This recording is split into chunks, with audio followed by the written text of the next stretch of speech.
사람은요, 혼자 있는 시간을 두려워합니다. 아무도 없는 집에 돌아왔을 때 그 조용함이 왜 그렇게 무겁게 느껴지는지, TV를 켜고 스마트폰을 들고 누군가한테 전화를 걸고 그렇게 그 조용함을 채우려고 합니다. 근데 한번 생각해 보신 적 있으십니까? 그 조용함이 사실은 나쁜 것이 아닐 수도 있다고. 오히려 그 조용함 안에서 인생에서 가장 중요한 무언가를 만날 수 있다고. 오늘은 그 이야기를 하려고 합니다. 왜 우리는 혼자 있는 것을 이렇게 두려워하는지, 그리고 왜 그 시간이 사실 우리에게 꼭 필요한 건지. 잠깐만 저와 함께 앉아 계세요. 혼자 있는 시간이 불편하다는 게 이상한 일이 아닙니다. 우리는 평생 그렇게 살아왔어요. 아침에 눈을 뜨면 가족이 있었고, 학교에 가면 친구들이 있었고, 직장에 가면 동료들이 있었고, 집에 돌아오면 또 누군가가 있었습니다. 항상 사람 속에서 살아왔어요. 그러다가 어느 날 갑자기 혼자가 됩니다. 자식들이 독립하고, 퇴직을 하고, 배우자가 먼저 세상을 떠나기도 하고, 그 순간 그 조용함이 처음으로 찾아옵니다. 그런데 그 조용함이 너무 낯선 거예요. 너무 불편한 거예요. 가슴이 먹먹하고 뭔가 잘못된 것 같고 빨리 뭔가를 해야 할 것 같은 느낌이 드는 거예요. 그래서 우리가 하는 것들이 있습니다. TV를 켭니다. 보고 싶어서가 아니에요. 그냥 소리가 있어야 하니까. 그 조용함을 메워야 하니까. 채널을 돌리고 또 돌리다가 결국 아무것도 안 보면서 켜놓고 있는 거예요. 스마트폰을 봅니다. 연락이 와서가 아니에요. 그냥 뭔가를 해야 하니까. 화면을 보고 있으면 혼자라는 느낌이 덜 드니까. 아무 의미 없는 영상을 몇 시간씩 보다가 근데 막상 전화를 끊고 나면 그 허전함은 그대로입니다. 이런 분들 주변에 참 많습니다. 70대 초반의 남성분이 계셨어요. 35년 직장 생활을 마치고 퇴직하신 분인데 퇴직 후 몇 달이 지나도록 매일 아침 정장을 차려입으셨어요. 왜냐고 물었더니 아침에 일어나서 갈 곳이 없으면 너무 허전하더라고요. 그래서 그냥 버스 타고 시내 나갔다가 오고 도서관에 가서 앉아 있다가 오고 그렇게 하루를 보내요. 그분이 갈 곳이 없어서 방황하신 게 아니에요. 혼자 있는 것이 너무 낯설고 너무 불안해서 어딘가로라도 가야 했던 겁니다. 또 이런 분도 계셨어요. 60대 중반의 여성분인데 남편이 먼저 세상을 떠난 지 2년이 됐는데도 아직 혼자 밥을 못 드신다고 하셨어요. 혼자 밥상을 차리면 너무 쓸쓸해서 매 끼마다 자식한테 전화를 하거나 동네 아는 분한테 연락해서 같이 먹는다고. 그분이 의지가 약한 게 아니에요. 혼자라는 감각이 너무 무거워서 그 무게를 혼자 감당하기 힘드셨던 거예요. 이게 우리 모두의 이야기입니다. 혼자 있으면 무언가 잘못된 것 같고, 혼자 있으면 내가 쓸모 없어진 것 같고, 혼자 있으면 인생이 끝난 것 같은 느낌. 그 느낌이 드는 게 이상한 게 아니에요. 우리가 그렇게 배웠고, 우리가 그렇게 살아왔으니까.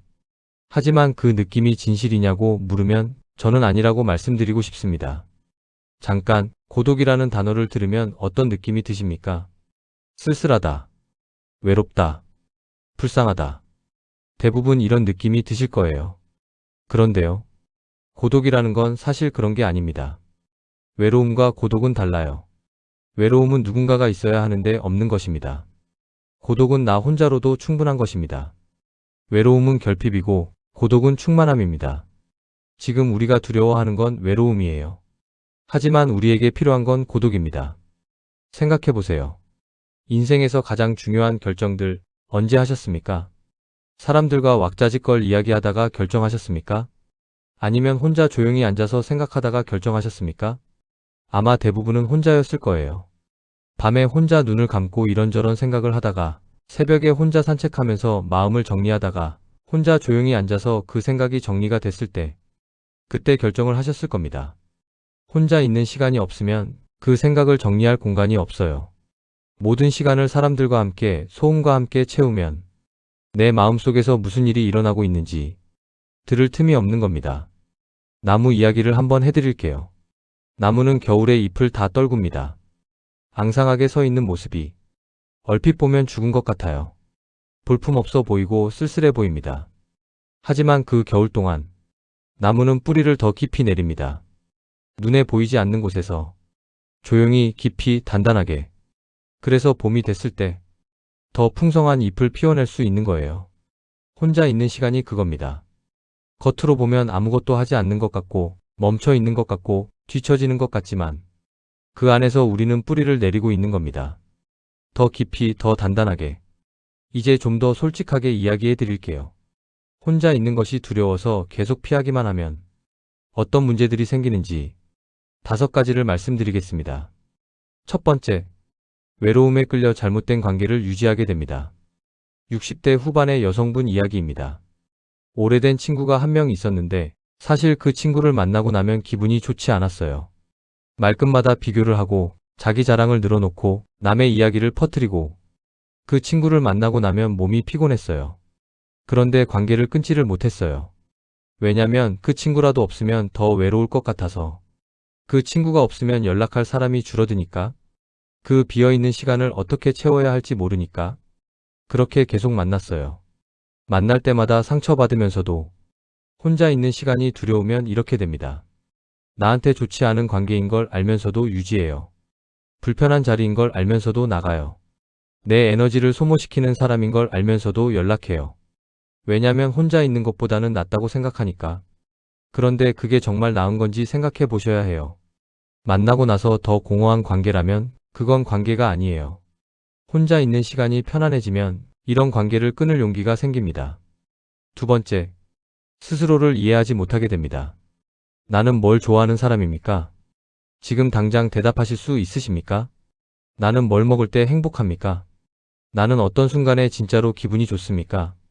나는 어떤 것에 마음이 움직입니까? 이걸 모르는 분들이 생각보다 많습니다. 평생 가족을 위해, 자식을 위해, 남편이나 아내를 위해, 회사를 위해 살아오다 보니 정작 내가 뭘 원하는지, 내가 뭘 좋아하는지, 나는 어떤 사람인지를 모르게 된 거예요. 그리고 혼자 있는 시간이 두려워서 계속 밖으로만 돌면 그 질문과 마주칠 기회가 없어요. 조용히 혼자 앉아 있을 때 그 질문들이 올라옵니다. 나는 지금 행복한가? 나는 뭘 원하는가? 나는 어떻게 살고 싶은가? 이 질문들과 마주하는 것이 불편해서 피해왔던 겁니다. 하지만 이 질문들과 마주하지 않으면 나이가 들수록 더 깊은 공허함이 찾아옵니다. 세 번째, 감정을 회피하게 됩니다. 무거운 감정이 올라올 때 우리는 본능적으로 그걸 피하려 합니다. 슬픔이 올라오면 TV를 켭니다. 불안이 올라오면 스마트폰을 봅니다. 두려움이 올라오면 누군가에게 전화를 합니다. 그렇게 감정을 덮어버려요. 근데 감정은 덮는다고 사라지지 않아요. 잠깐 보이지 않을 뿐이에요. 덮어두면 덮어둘수록 더 깊이 쌓입니다. 그리고 어느 날 아무 이유도 없이 눈물이 쏟아지거나 이유를 알 수 없는 무기력함이 찾아오거나 갑자기 모든 게 다 싫어지는 날이 옵니다. 그게 그동안 쌓아뒀던 감정들이 한꺼번에 올라오는 거예요. 혼자 있는 시간이 불편한 이유 중 하나가 바로 이거예요. 혼자 있으면 그 감정들과 마주쳐야 하니까. 근데 역설적으로 그 감정들과 마주쳐야만 그 감정들이 지나갑니다. 피하면 쌓이고 마주치면 흘러갑니다. 네 번째, 불안이 점점 커집니다. 혼자 있는 게 두려워서 계속 무언가로 채우다 보면 그 채우는 것이 없을 때 더 불안해집니다. 스마트폰 배터리가 없을 때 느끼는 그 불안, TV가 안 켜질 때 느끼는 그 막막함, 연락할 사람이 없는 저녁의 그 공허함. 이게 단순히 심심한 게 아니에요. 혼자 있는 것에 대한 내성이 없어진 거예요. 혼자 있는 시간을 조금씩 연습하지 않으면 점점 더 혼자 있는 게 힘들어집니다. 그리고 그 불안을 없애기 위해 더 많은 자극이 필요해지고, 더 많은 사람이 필요해지고, 더 많은 소음이 필요해집니다. 악순환이에요. 반대로 혼자 있는 연습을 조금씩 하면 그 내성이 생깁니다. 혼자 있어도 괜찮다는 것을 몸이 기억하게 돼요. 다섯 번째, 인생이 공허해집니다. 이게 제일 긴 이야기입니다. 70대 초반의 분과 이야기를 나눈 적이 있었어요. 평생 바쁘게 사셨어요. 사업도 하시고 자식도 키우시고 동네 모임도 나가시고 이것저것 엄청나게 바쁘게 사셨는데 그분이 이런 말씀을 하셨어요. 나는 평생 바쁘게 살았는데 돌아보니까 내 인생이 없더라고요. 바쁘게 사셨는데 내 인생이 없다. 이게 무슨 말인지 아시겠어요? 항상 무언가를 해야 했고, 항상 누군가를 만나야 했고, 항상 어딘가로 가야 했고, 항상 무언가로 채워야 했는데 정작 그게 다 나를 위한 것이 아니었던 거예요. 나 자신을 위한 시간이 없었어요. 내가 진짜 원하는 것을 할 시간이 없었어요. 그게 공허함의 실체입니다. 혼자 있는 시간을 두려워해서 피하기만 하면 결국 자기 자신과 가장 멀어집니다. 그리고 나이 들어서 그게 공허함으로 돌아와요. 이제 반대 이야기를 해드릴게요. 혼자 있는 시간을 두려워하지 않고 오히려 즐기게 되면 어떤 변화가 생기는지. 첫 번째 변화. 마음이 안정됩니다. 조용한 시간에 익숙해지면 그 조용함이 더 이상 무섭지 않아요. 그냥 편안해집니다. 아무도 없는 방 안에 앉아 있어도 그 공간이 나를 위협하지 않아요. 오히려 그 공간이 나를 감싸줍니다. 이게 느껴지기 시작하면 바깥에서 무슨 일이 생겨도 쉽게 흔들리지 않아요. 왜냐면 내 안에 안정된 공간이 생겼으니까. 사람들이 뭔 말을 해도, 주변이 시끄러워도, 일이 잘 안 풀려도 집에 돌아와서 조용히 앉으면 다시 중심을 잡을 수 있어요. 그게 마음의 안정입니다. 두 번째 변화. 자신을 깊이 이해하게 됩니다. 조용히 혼자 있다 보면 이런 생각들이 올라오기 시작해요. 나는 요즘 어떤 것에 기쁜가? 나는 어떤 것을 할 때 시간이 빨리 가는가? 나는 어떤 것이 불편한가? 나는 어떤 사람들과 함께 있을 때 에너지가 생기는가? 이 질문들에 대한 답을 알게 되면 인생이 조금씩 달라집니다. 좋아하는 것을 더 많이 하게 되고, 불편한 것을 조금씩 줄이게 되고, 나에게 맞는 방식으로 살게 됩니다. 이게 자기 이해예요. 그리고 자기 자신을 잘 이해하는 사람은 흔들리지 않습니다. 남이 뭐라고 해도, 세상이 어떻게 돌아가도 자기가 어떤 사람인지 알기 때문에 자기 중심을 지킬 수 있어요. 세 번째 변화. 혼자서도 행복해집니다. 이게 굉장히 큰 변화입니다. 누군가가 옆에 있어야만 행복한 것이 아니라 혼자 있어도 행복할 수 있게 되는 거예요. 혼자 커피 한 잔을 마시는데 그 커피가 맛있다는 것을 충분히 느낄 수 있고, 혼자 창밖을 보는데 하늘이 예쁘다는 것을 충분히 느낄 수 있고, 혼자 산책하는데 바람이 좋다는 것을 충분히 느낄 수 있고, 이런 것들이 행복이에요. 크고 특별한 것이 아니에요. 지금 이 순간 이 작은 것들을 충분히 느끼는 것. 혼자 있는 연습이 되면 이게 됩니다. 왜냐면 혼자 있을 때는 주의가 분산되지 않으니까. 내 앞에 있는 것에 온전히 집중할 수 있으니까. 그 집중 속에서 작은 것들의 소중함이 보입니다. 네 번째 변화. 인간관계에 의존하지 않게 됩니다. 이게 굉장히 중요한 변화예요. 혼자서도 괜찮다는 걸 알게 되면 관계에 매달리지 않아요. 좋은 만남이 있으면 기쁘고 그 만남이 끝나도 괜찮습니다. 연락이 오면 반갑고 연락이 없어도 불안하지 않습니다. 이게 오히려 관계를 더 좋게 만들어요. 필요에 의한 관계가 아니라 선택에 의한 관계가 되니까. 이 사람과 함께 있으면 좋아서 만나는 것이지, 이 사람이 없으면 혼자라서 만나는 것이 아니게 되거든요. 그 차이가 큽니다. 선택에 의한 관계는 가볍고 건강해요. 필요에 의한 관계는 무겁고 어딘가 불편해요. 혼자서도 괜찮을 때 진짜 좋은 관계를 만들 수 있습니다. 다섯 번째 변화. 삶이 단단해집니다. 이게 모든 변화의 결론입니다. 마음이 안정되고 자신을 이해하게 되고 혼자서도 행복해지고 관계에 의존하지 않게 되면 삶이 단단해집니다. 바람이 불어도 쉽게 흔들리지 않아요. 누가 뭐라고 해도 쉽게 무너지지 않아요. 일이 잘 안 풀려도 쉽게 좌절하지 않아요. 왜냐면 내 안에 중심이 생겼으니까. 그 중심이 바로 혼자 있는 시간에서 만들어지는 겁니다. 나무의 뿌리처럼. 저는요, 젊었을 때 혼자 있는 것을 정말 두려워했습니다. 혼자 밥을 먹는 것도 싫었고, 혼자 영화를 보러 가는 것도 싫었고, 집에 혼자 있으면 불안해서 항상 TV를 켜놨어요. 왜 그랬는지 당시엔 몰랐어요. 그냥 혼자이면 외롭고, 외로운 건 나쁜 거고, 나쁜 건 피해야 한다고 생각했던 거예요. 그래서 항상 사람을 찾았고, 항상 무언가로 시간을 채웠고, 항상 바쁘게 돌아다녔습니다. 그런데 어느 날 몸이 아파서 며칠을 혼자 집에 있어야 하는 상황이 생겼어요. 처음 하루는 정말 힘들었어요. 아무것도 할 수 없고, 아무도 없고, 그 고요함이 너무 무거웠어요. 두 번째 날도 힘들었어요. 근데 세 번째 날쯤 됐을 때 이상하게도 마음이 조금 편해지는 걸 느꼈어요. 억지로 뭔가를 할 필요가 없고, 누군가를 신경 쓸 필요가 없고, 그냥 나 혼자 있어도 된다는 게, 그게 그렇게 불편하지 않더라고요. 오히려 오랜만에 처음으로 내 마음이 하는 소리가 들리는 것 같았어요. 나는 요즘 지쳐 있었구나. 나는 사실 이게 하고 싶었구나. 나는 이 사람이 피곤했구나.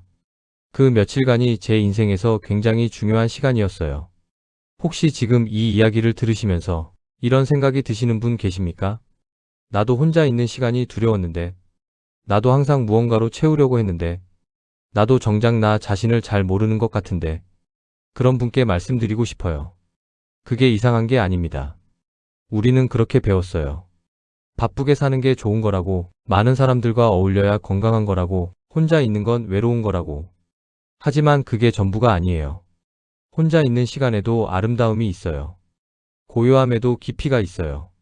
그리고 그 안에서 만나는 나 자신이 어쩌면 가장 솔직한 나일지도 모릅니다. 한 분 이야기를 더 해드릴게요. 68세에 처음으로 혼자 여행을 다녀오신 분이 계셨어요. 평생 가족과 함께, 친구와 함께 여행을 다니셨는데 처음으로 혼자 2박 3일 여행을 가셨어요. 처음엔 걱정이 많으셨대요. 혼자 가서 밥은 어떻게 먹나? 심심하면 어떻게 하나? 뭔가 생기면 어떡하나? 근데 막상 가보니까 아침에 일어나서 먹고 싶은 것을 먹고, 가고 싶은 곳을 가고, 피곤하면 그냥 쉬고, 누굴 신경 쓸 필요 없이 오롯이 내가 원하는 대로 하루를 보내는 게, 그게 너무 좋더라고요. 돌아오셔서 이런 말씀을 하셨어요. 이렇게 좋은 걸 왜 진작에 안 해봤을까? 혼자 있는 시간이 이런 겁니다. 처음엔 두렵지만 익숙해지면 소중해집니다. 자, 그러면 어떻게 시작하면 되냐고 물으실 분들 계실 거예요. 어렵게 생각하지 마세요. 아주 작은 것부터 시작하면 됩니다.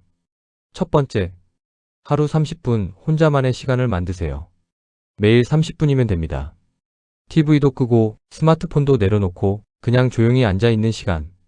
처음엔 굉장히 불편할 거예요. 5분만 지나도 뭔가 하고 싶어질 거예요. 스마트폰 생각이 날 거예요. 뭔가 아깝다는 생각이 들 거예요. 그게 정상입니다. 그냥 그 불편함을 느끼면서 그냥 앉아 계세요. 그 불편함이 차츰 익숙해집니다.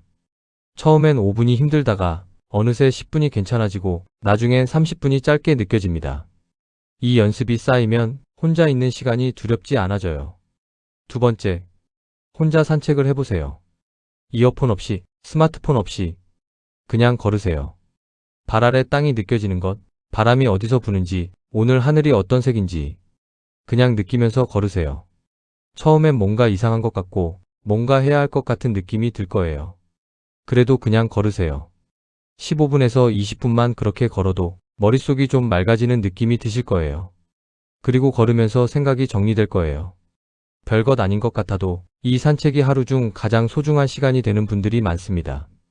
세 번째, 아무것도 하지 않는 시간을 허용해 보세요. 우리는 항상 뭔가를 해야 한다는 압박 속에 살아왔어요. 쉬고 있으면 게으른 것 같고 아무것도 안 하고 있으면 낭비 같고. 그런데요. 아무것도 안 하는 것도 하나의 하는 것입니다. 그냥 창밖을 보세요. 그냥 마당에 앉아 있으세요. 그냥 하늘을 올려다보세요. 아무 목적 없이, 아무 계획 없이, 그냥 지금 이 순간을 그냥 있는 것. 이게 처음엔 낭비처럼 느껴지지만 실제로는 이 시간이 마음을 회복시켜줍니다. 네 번째, 혼자 밥 한 끼를 제대로 먹어보세요.